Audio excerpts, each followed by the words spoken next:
You spend the entire day exhausted, dragging yourself through work, feeling like you might collapse.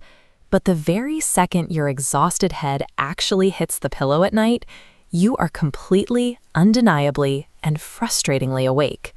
So you lie there, staring into the dark, calculating exactly how few hours of rest you have left before the alarm goes off. That mental math only makes things worse. Time monitoring is strongly linked to waking arousal.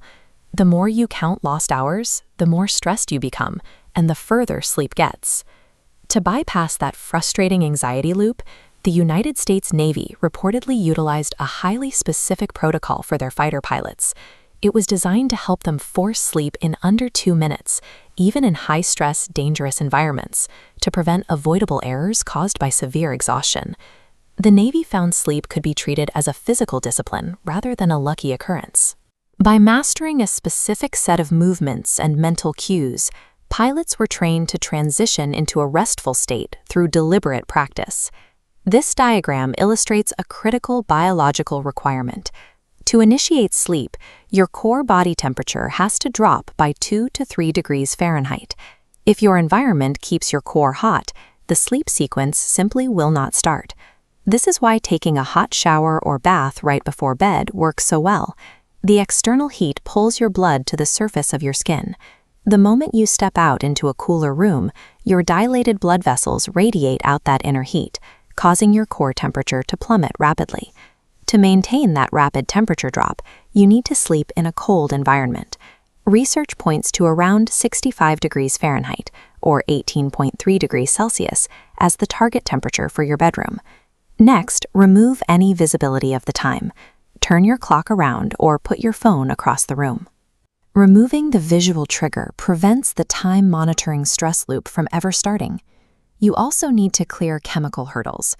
Caffeine and nicotine are stimulants that can take up to 8 hours to fully wear off, and digesting heavy meals directly before bed keeps your internal systems active when they need to be powering down.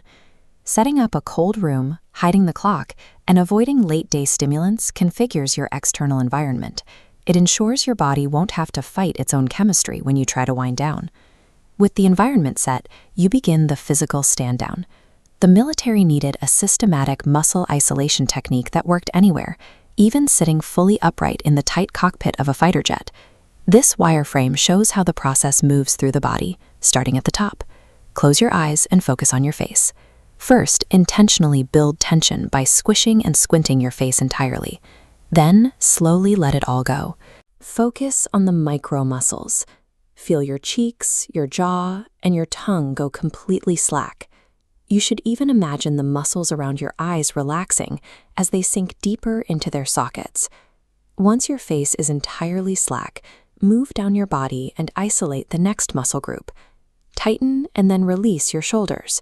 Then your arms, rolling the relaxation down through your forearms and finally out through your fingers. Continue this deliberate pattern. Tense and release your chest. Then focus on your legs, letting the heavy, slack feeling travel all the way down through your feet until your entire physical frame is loose. Through every single step of this progression, you must sync your breathing. Take deep inhales as you isolate a muscle, and use a long, steady exhale the exact moment you release the tension. By systematically removing physical tension manual step by manual step, you are actively shutting down the physical feedback loop that tells your brain it needs to stay awake and alert. But a relaxed body isn't enough if your mind is still racing. Simply thinking through the motions of your day can stimulate your brain to trigger involuntary microcontractions in your muscles, completely undoing the physical stand-down you just completed.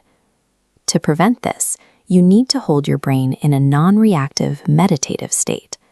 As thoughts pop up, let them pass without engaging. Instead, visualize yourself in a calm, static location, like lying in a hammock on a warm summer day, gently swaying back and forth. If visualization doesn't work and the intrusive thoughts keep coming, use a direct cognitive interrupt. Internally repeat the phrase, "Don't think, don't think, don't think," on a loop for 10 full seconds to physically block other thoughts from forming. Do not expect this to work perfectly on the first night. It took military pilots 6 full weeks of consistent nightly practice to master this sequence and achieve a 96% success rate. This cognitive blocking technique anchors the mind to a single, non-stimulating point. By preventing the brain from wandering back to daily stressors, you lock in the physical relaxation you've already achieved. Even if you master the physical and mental protocols, there is one overarching rule you must follow to permanently decrease the time it takes you to fall asleep. This chart highlights the most critical lifestyle habit. You must go to bed and wake up at the exact same time every single day. And yes, that includes maintaining the exact same hours throughout the weekend. Without a rigid schedule, you are just relying on sheer exhaustion to eventually force you to sleep. By sticking to a strict routine, you train your body to operate on predictable, automated biological clockwork.